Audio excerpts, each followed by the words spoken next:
Na Schadzki vyražené zadovoljstvo, že toho roku znova isnuje ruske odzeljenje u školi i poradzene, že še co skorej otrima Schadzka so rodičami u predškolskej ustanovi, ponežeše po terazljem dvoje rodiči vyjašnjeli, že upišu deci do ruskoho odzeljenja.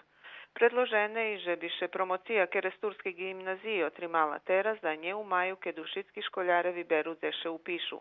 Vymahane i že bi še počvičalo rišovanje problemov kolo zakončujucih testov z ruskoho jazika.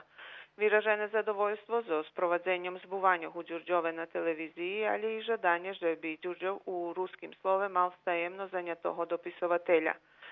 Konstatowane, że Kulturno-umjetnickie društvo Taras Ševčenko jedno z najorganizovanših i najaktivnejših naših društvoh, pohvaljena angažovanost mladih i porušana inicijativa, že bi še u budinku ruskej školi organizovali vecej programi i izmenjovali vystavy muzejnih zbirkoh iz drugih naših mestoh.